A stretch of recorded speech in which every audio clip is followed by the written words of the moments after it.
Hello the channel, welcome back everyone. Hope you're all doing well, not completely bored to death of this daft international break. The good news is we're coming up to a big weekend. We've got the MLS coming back, we've got lots of games in Europe coming back, and no more internationals, which is a relief to be perfectly honest, but there we go. We will move on. As you can see, there are some good things happening generally on SORARE in terms of the individual missions, etc. So I'm quite liking these, to be honest. Like, I guess it gives a wee bit of value to collections, etc. So at the moment, obviously heavily focused on limited J League 20 essence for having a collection to 100. So that's good. Tangor Samba never hat. We've got hat trick check coming up, so we need to get a hat trick for somebody. That's all nice as well. So before we go through a game week preview and Celtic back, etc., let's have a quick look, see what we've got on this weekend, and then we can go from there. So I don't think there's going to be a video on Friday, to be perfectly honest. The other thing is we have got the previous giveaway running, obviously from the crafting video. I'm going to leave that open for a wee bit longer just now because there are still people watching that and commenting on it, so they'll leave that a wee bit longer. So this weekend we have anti-stack cap 270. We've got La Liga, Bundesliga, MLS, Champion, Challenger, Contender, and we've got All-Star and everything as well. Cap 270 will be fun. I mean, what I do usually like about these competitions, obviously they're classic competitions. Is there hang on.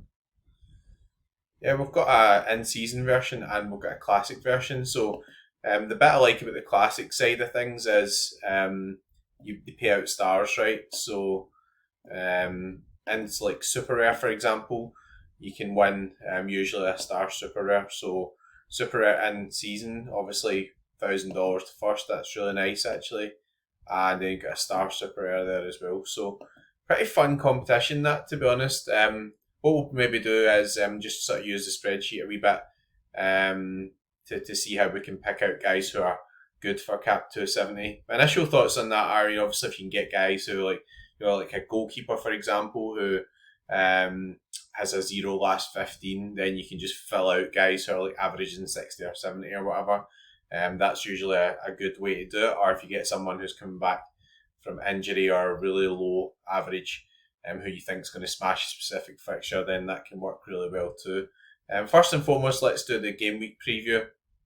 Then we'll have a look at the Celtic stuff, and then we'll get in amongst that. So, firstly, this is the spreadsheet from the gal at SORARE Probabilities. I touched on this in the last video as well. So, this is something I use a lot. I know a lot of people use SORARE data as well. I find this a bit more bespoke. I mean, with SORARE data, it's a really good sort of service overall. You get a lot of information there. You get, projected lineups. You can run it through and it can suggest AA fixtures and everything. What I really like about the spreadsheet is it pulls down all your own players and you can obviously divide that into different regions and got all the information plus some of the filtering you can do. So I'll show you how you do the filtering on like averages and everything as well, just so that you know.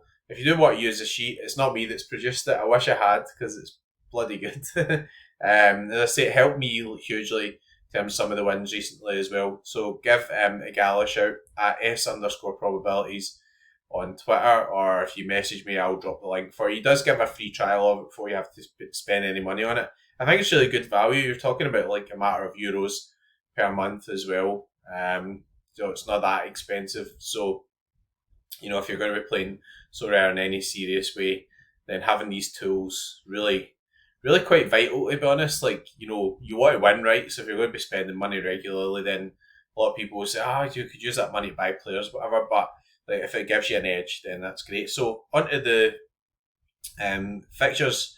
Paris Saint-Germain against Saint Etienne, 3.29 XG. So if you are new to the channel, we've got the XG here, got the clean sheet percentage, we've got XGA, so that's expected goals against, and the win percentage there as well. So Paris Saint-Germain, 3.29 XG and nearly a 47% clean sheet percentage against Saint Etienne. So really good to me. I think the problem with Paris Saint-Germain this season has mainly been in relation to like picking the starting lineup, to be honest. So Real Madrid against Leganes, 2.92 XG, 56% clean sheet percentage, relatively low expected goals against and really high win percentage. From my own point of view, I've got Real Madrid, guys. Does look as if Courtois is going to be out. I'm going to have to look for news on that. I think they'll be cautious with him. They do tend to do that, so it could be a good weekend if you've got a Lunin. Or not, as the case may be in terms of Real Madrid's defending. But yeah, it's a good fixture, and it's pretty up there in terms of clean sheet percentages and also XG. Bayern Munich against St. Pauli, 60% clean sheet percentage is really quite high, to be honest, plus 2.88 XG, so certainly really quite a nice fixture. A lot of bad news floating about with Bayern at the moment, so Alphonso Davies done his ACL, so out for 6 months. Upamecano's got some loose stuff in his knee or something, so he's going to be out for a few weeks, so that could upset the apple cart a wee bit there. I mean, I think that obviously a strong team overall, lots of good options, could be an opportunity to bring some guys in there as well. Who's going to start? Well, maybe Hiroki Ito come in for Bayern. I know that Kim Min-jae had a sort of injury there as well, so you're talking about like backup centre backs and everything playing, but Bayern's backup centre backs, guys like Ito or whatever, cost like 30 million. No Eric Dyer's there, but he's done pretty well there. Barcelona against Girona, that'll be a fun fixture, I'd imagine. Like, Girona seem a bit leaky this season, so yeah, 2.76 XG. I guess the other thing to point out at this point before we go through in Celtic and the other stuff is a lot of guys come back from international breaks as well, right? So, Barcelona, obviously Rafinha and everything will be smashing it this season. Argentina just sort of given a good doing to Brazil last night, and I know Rafinha played there as well. So you've got to consider stuff like that. Look out for news, look out on X, look out for all those sort of SORARE accounts as well in case anything comes up. But could be a good fun fixture that. Celtic against Hearts, we'll cover Celtic once we're through the remaining teams. Then Moscow against Orenburg. Russia's back, but no real in-season stuff obviously, unless you picked up like guys like Solari who just moved to CSKA. Leverkusen against Bochum, pretty good.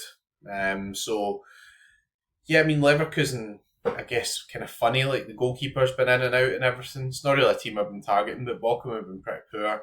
Rangers are away at Dundee. Didn't do very well there last time, so I think the thing we've got to watch with Rangers stacks just now is they're very inconsistent. One week they'll beat Celtic, next week they're getting beat by Motherwell. Good results in Europe. One week they beat Fenerbahce away, next week you beat 2-0 at home. So it's kind of hard to rely on them. And I think they're kind of starting to believe their own hype at the moment as well, because it'll always be dangerous. You'll get Bilbao soon, and Celtic have pretty much won the league, right? It's 13 points gap. Just thought I'd get that in there. Monterrey against Tijuana, pretty good fixture, 2.43 XG. Canale has been really good this season, to be honest. Not an in-season thing, but if we've got some classics floating about, Bodo Glimt back.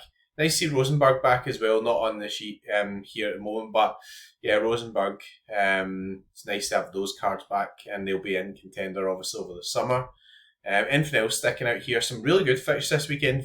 Feyenoord, Go Ahead Eagles, PSV against Ajax, but not necessarily SO5 fixtures. Zenit against Rubin Kazan. I think that Hajduk split against Cybernick's an underrated fixture. I mean, it's only 2 XG there, but 60% clean sheet percentage, and also 59% for Zenit. So obviously Hajduk split have got a lot of in-season guys there. So guys like the goalkeeper, Uremovic.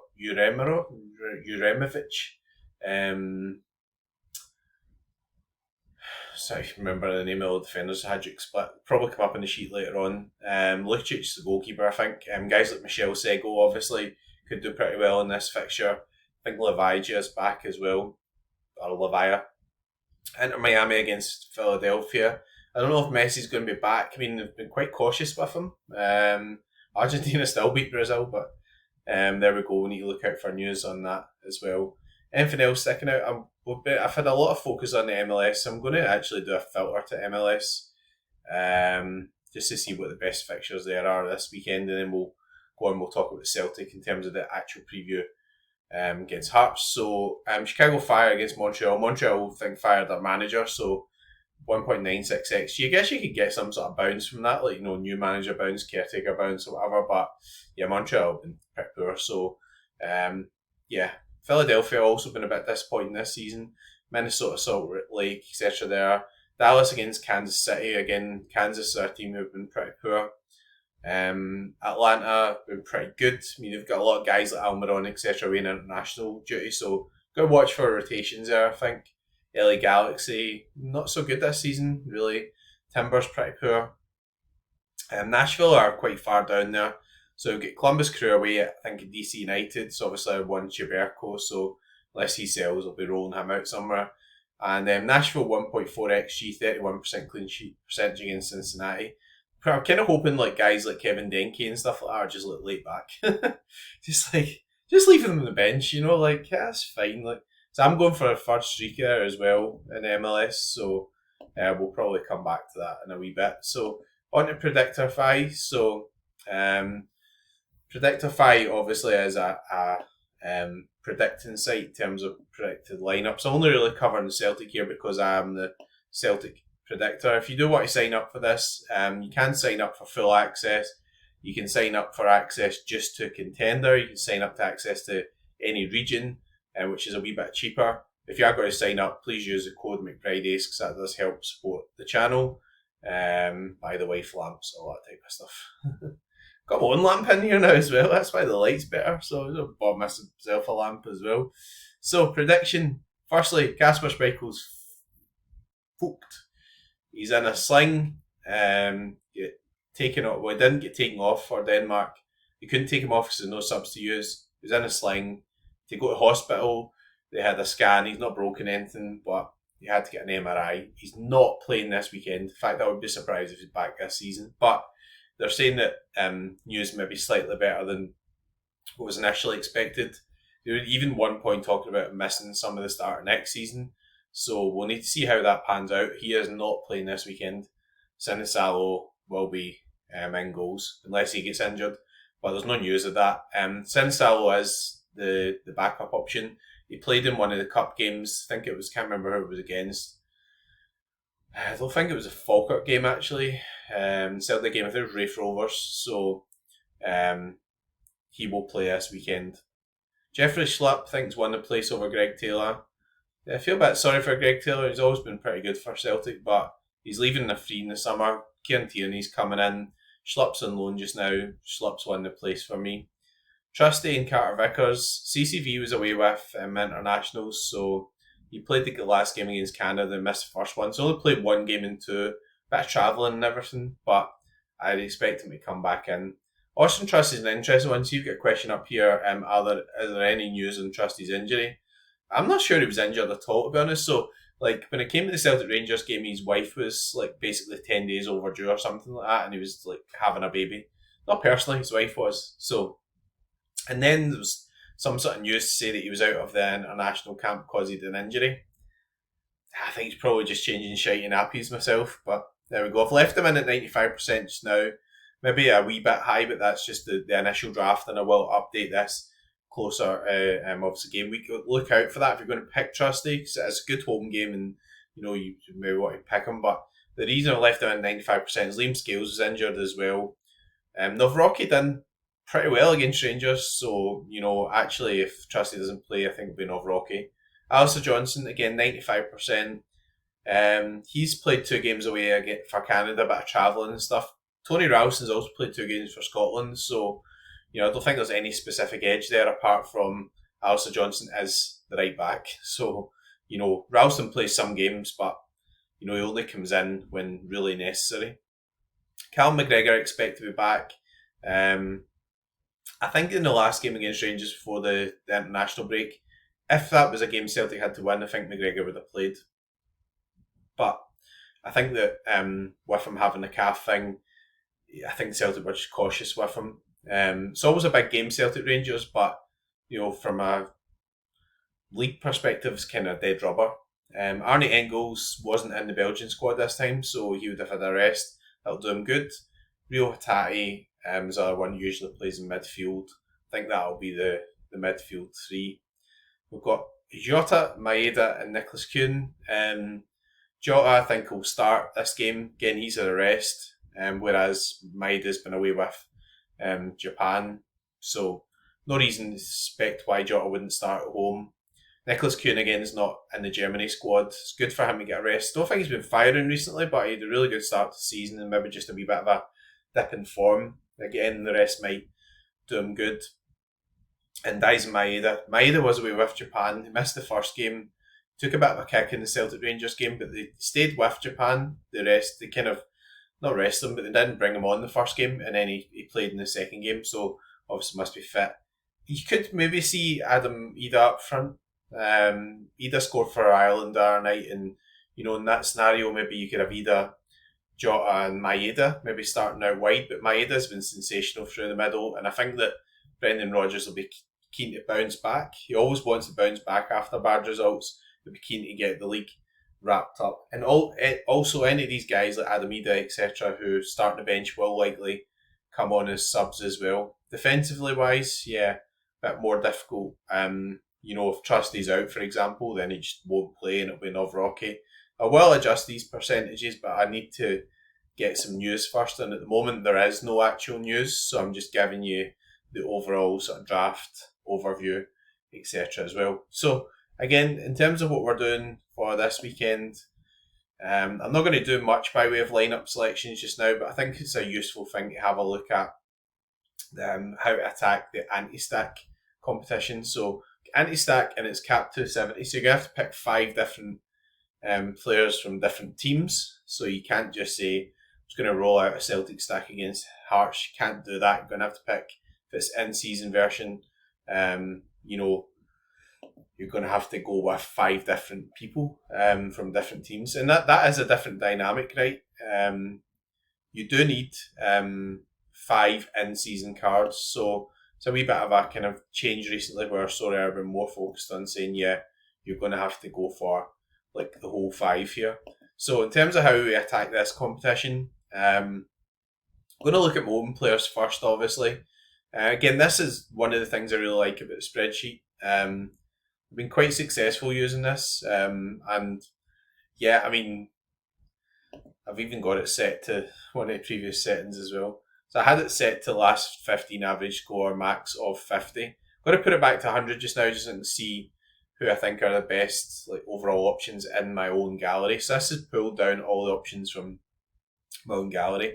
I've got this firstly set to clean sheet percentage for goalkeepers. So Rodrigo Ray, so good option in Classic. 60% clean sheet. Lucic, that's who I mentioned earlier, obviously for Hajduk. Franco Armani's been sensational. If you've got an in-season Franco Armani, he's a good bet. The only problem is usually when you're playing like Armani, if you're doing the 270 anti-stack, you would say, well, I'm going to play like a Paulo Diaz with him, I'm going to play Martinez Quarter, I'm going to play Montiel or whatever, whereas you're going to have to use somebody different. So you're going to have to get thinking caps on and see obviously what you're going to do. Lunen's last 15 is 41, so again with 56% clean sheet percentage, if it's confirmed Courtois is out, Lunen's definitely a reasonable option. I don't really rate Real Madrid that highly this season, but if you've got a Lunen or you can pick one up, then might be reasonable. He's playing for Ukraine and everything just now as well, so you get some international usage. Nelson Instran's an interesting one. Last 15 is 62, but it's because they've got a good defence, right? All Black there. Trubin, he's had a bit of a rest recently. So you see these numbers here as well is pretty useful because this is the last 15 average. So kind of scanning down here and see if there's anybody who might be pretty useful for the cap 270. Caprile always puts up big scores. Kosai Tani could be interesting. But there he is. Sinisalo. So, if you want to forgo any Celtic outfield players, you've got a limited Sinisalo or a rare Sinisalo or whatever. It's went up a bit now. I don't even have a super rare actually, but that's maybe a mistake. But they haven't minted many. I think there's only 3. So there we go. But yeah, Sinisalo, last 15 of 0 will play. As long as it doesn't get injured. Well, you never want to say 100%, right? But look out for guys like that. So that's going to give me a selection headache. I mean, to be honest, if I'm playing limited, sort of cap 270, then I'd rather pick the Celtic goalkeeper in there and then play other guys outfield. Sido So is an interesting one there. Really high projected score. Austin Trusty's got a high projected score, so if, obviously, assuming he's back. Micah Huijsen's been good this season for Sparta. I mean, he's been really putting up some nice performances recently. He is away though, and it's 35% clean sheet, so maybe not as much AA as he would get at home. Carter Vickers, I think, will be okay. So we've got a lot of Celtic players up here. Montiel. Yeah, we just got to be careful, like with these guys, just checking like if they're available after international stuff. Marcos Alonso is a guy I picked up an in-season of recently and is on penalties. So, but again, could be somebody you can pick up for that sort of anti-stat competition. I mean, he has got a last 15 of 58 now, so that's the only sort of bummer from that point of view. Scanning down, is anybody here stands out for me? And we can do some sort of specific work on that as well. Whoa. Press the wrong button. Luka Modric, interesting one. When he plays, he's like insane, but it's like, when is he going to play? Ryan Gould's been out injured. Don't know if he's back. Arne Engels, again, a 59 average, but a really strong project score at home. Canales, definitely good. I mean, Canales is 71 average, so he's a good example of somebody you probably don't want to use for cap 270 unless you've got like a zero goalkeeper. If you get a guy in a zero goalkeeper, then you've got 270 spread across the remaining four. My maths are correct. That's fucking massive. So let's not get into the math. But you know what I mean, right? So like, you don't want to be picking Canales on a 71 last 15, because then you've only got 200 to use across the other four. So unless you've got somebody who's a real gin card, he's not really a great card for that competition. But if you can get other guys in who you might think might outperform their cap, then he's good, because then you can just captain him and say, right, well, you've got strong sort of captain bonus here. He's my really strong scorer. Puts in big AA scores and everything at home, or good AA scores, lots of decisives. You know, I'll plug him in as captain. Valverde didn't miss, but started on the bench for Uruguay the last game, I think. Cal McGregor, I think, should be back. Xherdan Shaqiri, not as good recently, but you know, definitely pretty good overall. Guys like Big Mbappe. So project score 91. I mean, you know, a 63 average. If you've got an Mbappe, then that's a nice position to be in. Let's look at some more realistic stuff. Asana Diao projected 91 with a last 50 average. 15 average. What's wrong with me tonight? Anyway, this is my video. Shut up. Michel Sego, definitely somebody I'd recommend. 58 as a last 15. Sheldrup's an interesting one. He's been getting some games for Benfica. Mean Guiri, been really good for Marseille. There's that guy, Lionel Messi. I've heard he's a good up-and-coming player. Maybe you should consider getting one of him. Think he'll make it.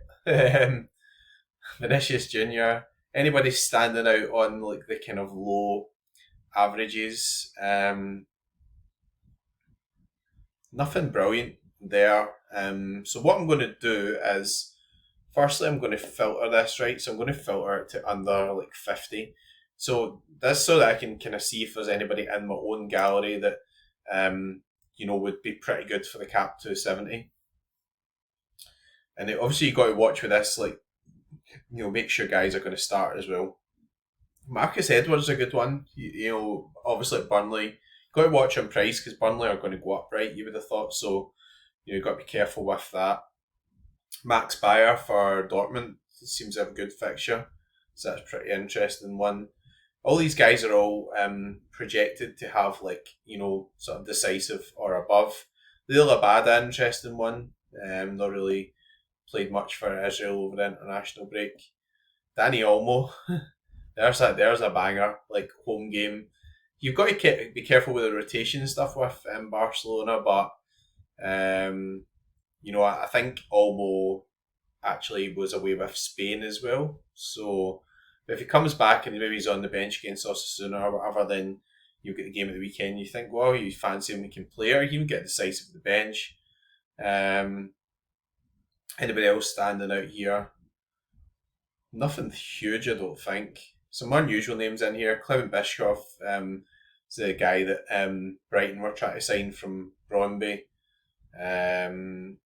Zinkernagel definitely. I mean, home game, pretty good home game. 46 average. You fancy him to get decisive. He's got a forward card as well. Defenders are always quite interesting because they can put up quite nice, like high AA type scores. So Johannes Handel's done lots of big scores, obviously.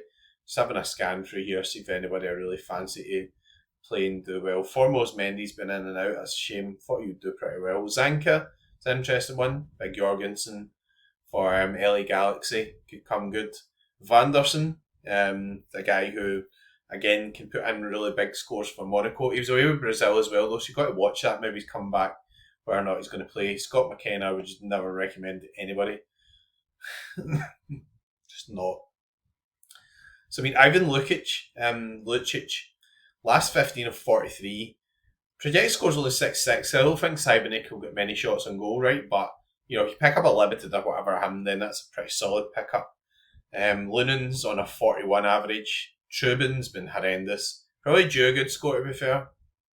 Even been dropped for Ukraine, so that will maybe give him a bit of a kick up the backside as needed. Kasper Schmeichel's not 60% to start. That's probably just needing updated. Sinisalo, a lot higher than that. And as I said, he's on a 0 last 15, which is interesting as well. We'll have a wee look in terms of the overall player database and see if there's anybody who's really sort of sticking out names wise as well. Okay, so help if I get it to the right game week. That would help. Hang on a minute, it'll load.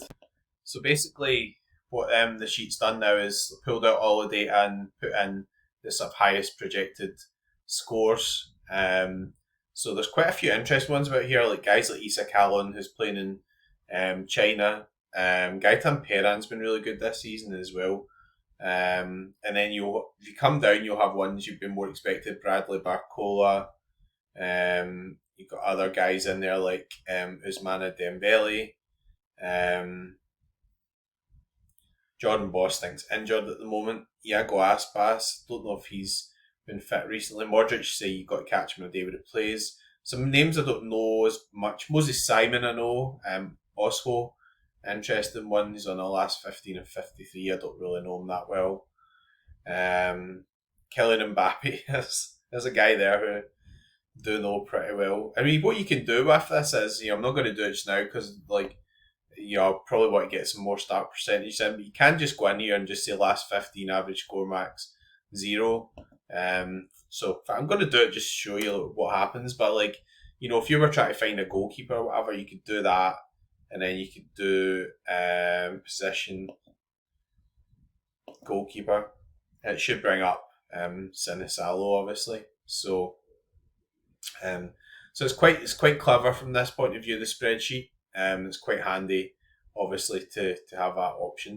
So there you go. Pause the video just a wee bit in the background just to let it run. Because bear in mind this is going through all the players for the game week, right?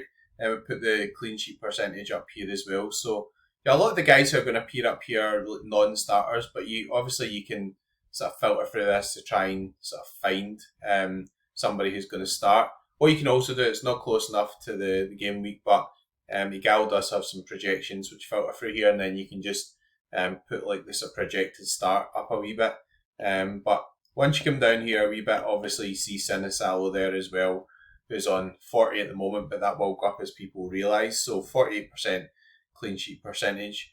There's no one else that's kind of standing out at the moment in terms of starting goalkeepers, etc. But if you can do your research on this, we see we've got Daniel Schmidt there actually at 60. So that's a guy who used to play in Belgium, has now moved to Japan. So some of the work on this could be, I don't know when Ter Stegen's back as well. Don't think it's soon actually. In terms of being able to start. I think it might be start to train or whatever, but I don't think it's going to be actually playing soon, if that makes sense. So I just give you a wee example of what you can sort of do for that. So I'm not going to do any actual lineup selection just now because I've recorded this on Wednesday, which is 2 days before the lock. And with there being international breaks and everything, I would highly recommend that you do a bit of research for this weekend. Just look about and see what's happening. You know, are there any news of people coming back late? Look, where I want to end is I'm on for the streak, and so it's the third streak. Nashville are playing against Cincinnati at home. It's going to be a tough one, but like, yeah, I mean, I need them to keep a clean sheet, right? Probably to get above the 430. It's going to be hard. Um, but SORARE have introduced this MLS Hot Streak Masters. So it's like an exclusive competition. You've got to get one of the streak badges and then you're able to enter. Kind of like this. I mean, obviously the first one's the 16th to the 20th of May. But there's going to be another one in September as well. So that's quite cool, right? Because obviously, you know there's going to be one just now, but you've got a bit more time to try to get into the next one. What really I liked about this was obviously there's a limited one, there's a rare one, because streaks don't apply to super rare, right? It's just like the golden goal thing. But you've got $15,000 for limited competition, $15,000 for rare. Podium payouts for limited rare with $3,000, $2,000, and $1,000. That's really good, right? So that's kind of worth going after. So I have to be honest, like the weekend where Nashville done really well. In fact, it was both the last two weekends, but the weekend where Messi was available to play, so it was the previous one, not last weekend, the weekend before that. And I usually play Messi in with Nashville, and I usually do captain him, and I would have won rare D1 $1,000 that weekend. So my initial impression is that if you've got a really good classic card, or it'd be better just to play that really good classic card in with your in-season cards and go after the actual leaderboard cash for that weekend.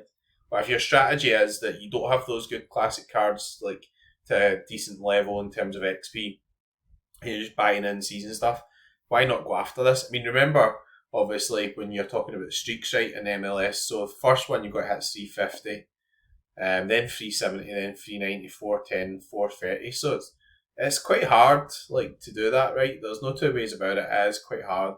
$160 for doing it, but you get free chances per game week as well.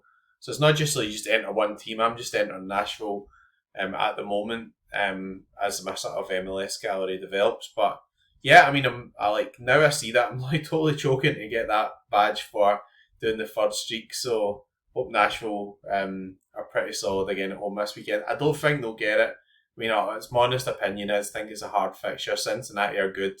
I'd be surprised if they didn't score, but you just never know. I mean, Willis gets a lot of action, gets some AA. Zimmerman puts in a strong performance. Denke's no bothered coming back or whatever. He's late back. He's on the bench, so he's not just out-muscled Zimmerman all game. Mukhtar comes up by penalty or something. You just don't know. But 430 is pretty hard. I mean, you've got to put together a good score to get to 430. Your captain's got to hit. You're probably going to have a clean sheet. You're going to have decisives and everything as well. So it'll be hard, but $50 plus whatever you could win, plus getting into that competition in May. And I'm not saying I've looked ahead or anything, but I do know that Nashville play against New York Red Bulls that weekend, and I would be playing a Nashville stack again then. So it's a kind of fun thing. So fair play. I mean, SORARE are trying a lot of things out just now. It'd be nice to see some of that stuff coming in, obviously for Europe next season. I think also we've got to admit that Classic's been segregated now. I mean, it's obviously already been segregated, but it's been proper segregated in terms of the cash all going to be aimed at in-season. The big competition are going to be in-season. There will be Classic versions where you can win cards, but what SORARE, as far as I can see, are trying to do is get all the money, get everything all focused on the in-season cards, drive as much value as they can into the in-season cards. And obviously that does help Classic in a way, but the way it helps Classic is not by being able to win cash in Classic. It's by being able to win those in-season cards. So, for example, if you look at the guys who obviously I won Super Rare Classic with, so I'll just show you just as an example, what's sort of happening with Classic prices and everything as a result of all that stuff. So, just as an exercise, and then we'll finish. Or you can just turn me off now if you want. You don't have to keep watching. I do appreciate everybody keeping watching, but if you can't be arsed at this point, then just turn your TV off or whatever, or your phone, or just you know what I mean. So try to get the right game week would be a good start, wouldn't it? That's the international game week.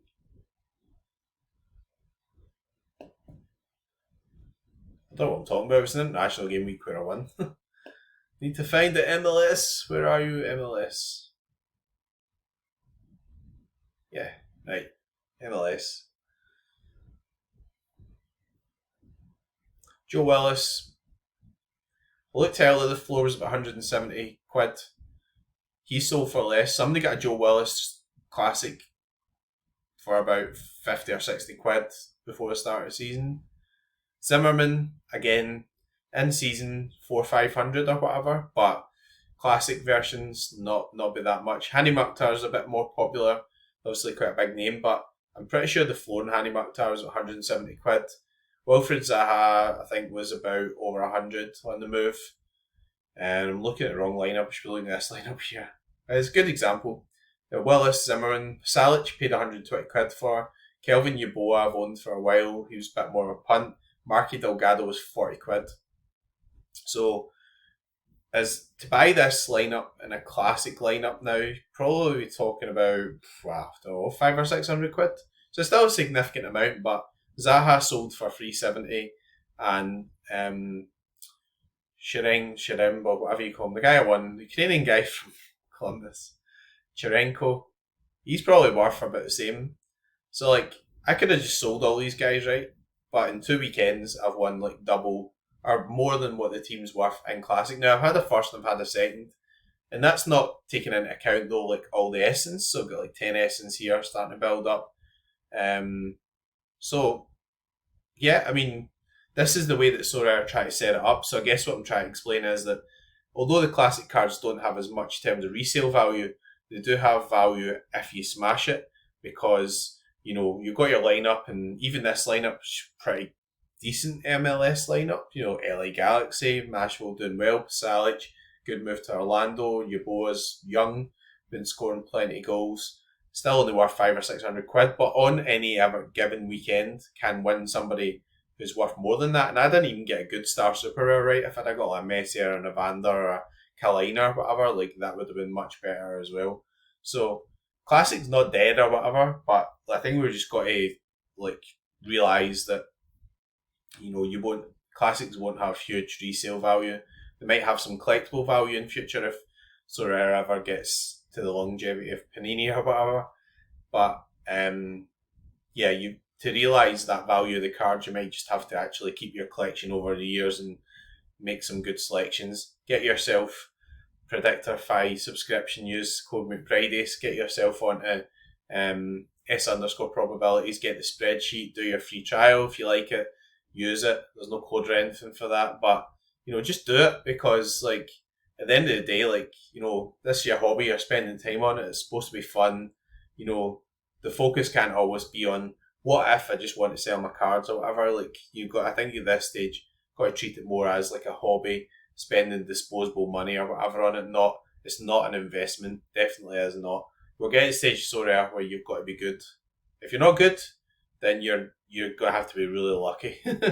Or you're going to have lots of money just to buy all the top players, and just it doesn't really matter if you're not as good, because you've just got Bruno Fernandes who hits hundreds all the time, and you've got Salah, and you've got Kimmich and stuff like that. So there we go. I'm waffling on a bit now. That's nearly 40 minutes. That's a longer video. Do appreciate everybody bearing with me. So we'll end on this note. Hopefully everyone's got all their Celtic stacks lined up this week. Hopefully you've handcuffed Kasper Schmeichel. You've got a Sinisalo. Don't be picking Scott Bain. But anyways, we'll look forward to the weekend. I'll end in customary fashion. If you're going to be playing, well, I hope you will be after watching 40 minutes of that. Good luck and go fuck.